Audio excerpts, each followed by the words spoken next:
Welcome back, everyone. Our panel for Kids Speak Out Oregon today is talking about refugees and immigration, something that we hear a lot about these days. And I want to find out, what do you think an American teenager looks like or is? What is your idea of the typical American teenager? I think that American teens is going to school, studying, and going out and having fun with other kids. And do you see yourself fitting that stereotype? Yeah. Okay. Jada?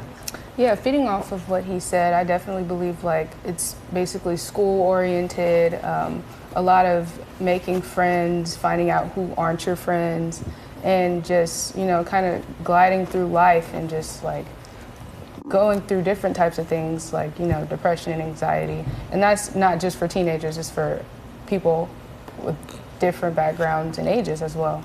Do you think that some kids, though, look at somebody and think they don't fit in with my crowd because of the way they look? Yeah, and I actually hate that because I think I'm a very loving person and I'm very welcoming. So I would never, you know, depict or downgrade someone just because they're different than me. Okay. And you? Yeah, I mean, I think that teenagers have a lot in common no matter like what your background is or who you are. All teenagers experience a lot of similar things as a part of just growing up. And so, I mean, I don't know, I think I kind of agree with what they said. Just like a stereotypical teenager, American teenager to me, it's just a kid going to high school, making friends and figuring out what they want to do with their life and figuring out who they are. Azalea, do you have a lot of friends? Yeah, and I think a big part of being a teenager is finding yourself and discovering who you are. And then going out and finding people who feel the same way you do about things? Are those the people who are your friends? Once you've discovered who you are? Yeah. How do you choose your friends, or do they choose you? I feel like for the most part, a lot of people do come up to me and talk to me, and if I feel like we bond, you know, that relationship kind of just carries. But for the most part, I found my friends in things that I love to do, such as like choir, and those are how I find the most pure relationships in high school. Mung, how about you? You have a lot of friends in school? And tell me about them.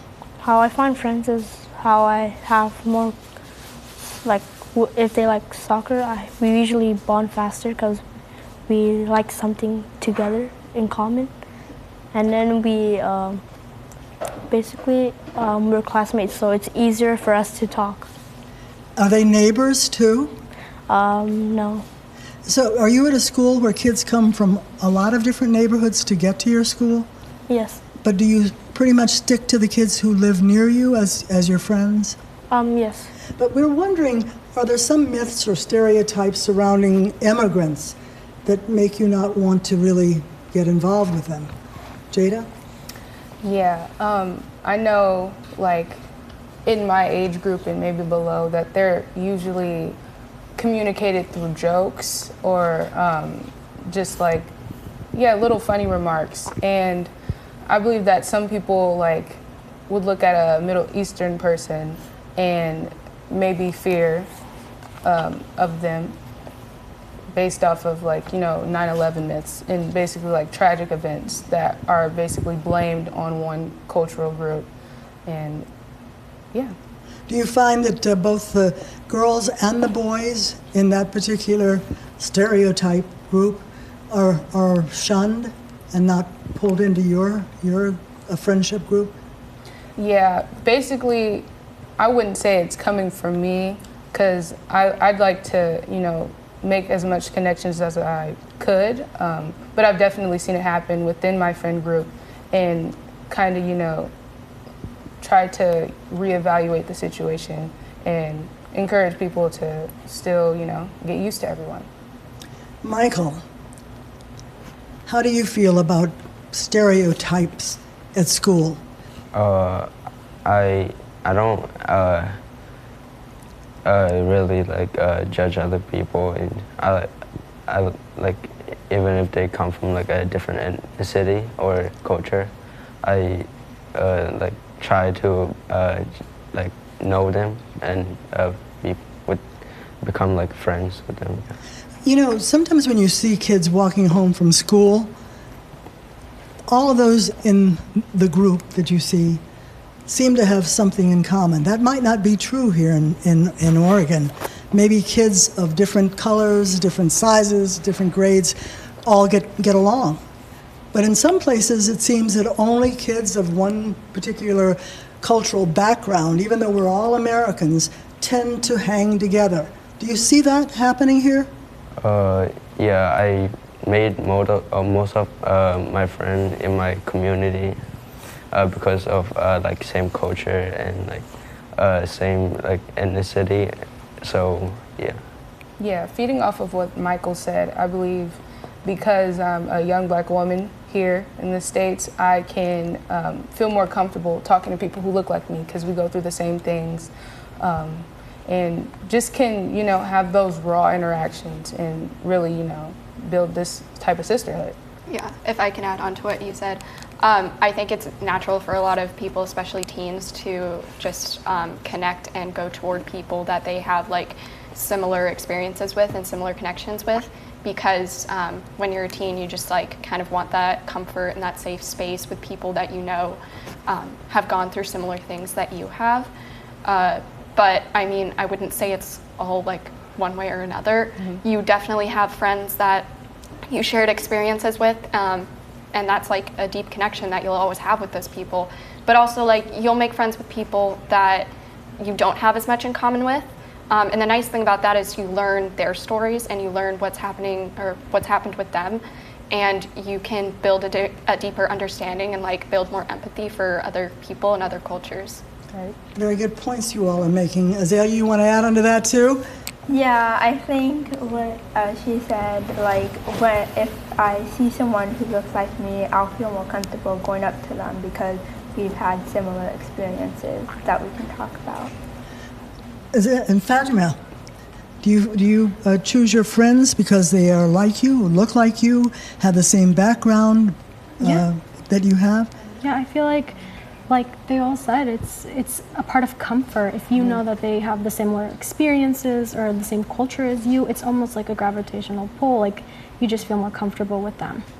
But would you take a step out of your comfort level, your comfort zone, and try to make friends with somebody that doesn't look like you? 100%. I mean, I've had to, and in all situations I've been put where I had to create new relationships with people who weren't in my community or looked like me. And Mung, how about you? Do you step out of your comfort zone and meet kids who are very different from you in background, in looks, in interests? Yes, because we're basically all the same, but we just come in different minds and mindset. Okay, and Lauren? Even if they look different, we're all the same, and yeah.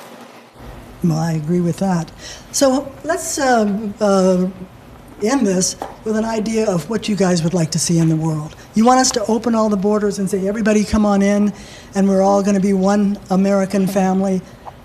How do you feel about that? I don't think you should open all the borders because you have to know what they're planning to do first. Like if they're just trying to sell drugs or actually make a life out of them, and if they have kids, try to make their kids have a better life that they wanted but they didn't get it. Good point. So anybody coming with malintent, how would we recognize them if they come to the border? Fatima, what would you say? Should the borders be open?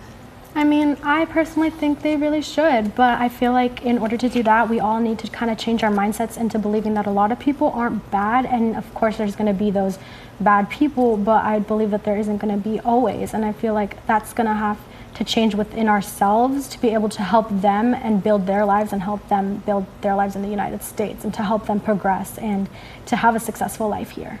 Well, as we invite people to come because we believe we want to help people, do we have to worry about where the money is going to come from in the government to help those who are just getting started unless they come with money themselves? Azalea?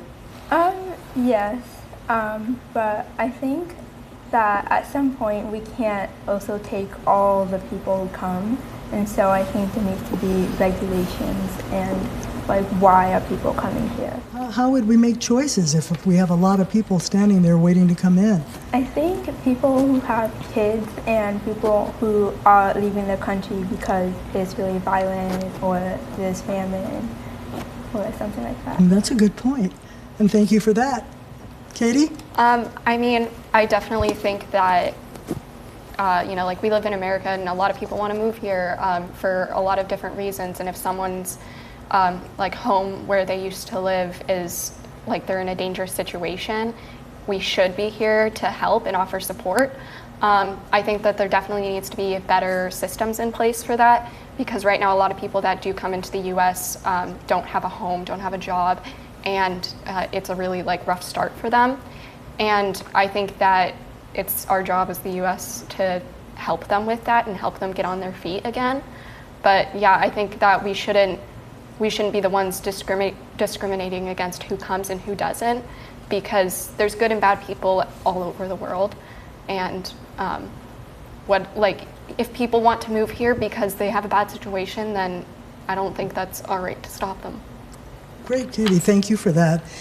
Jada, you have a point? Yeah, I believe there's different narratives in trying to figure out how to solve this issue we have, but I don't think that America is fully responsible for, like providing them with things. I definitely think it's on both sides. So like as an immigrant wanting to come to this country, you need to do your research and figure out where you actually want to go. Because if I want to move to California, I have to figure out where I'm going to stay and all the things that I need to be successful and thrive.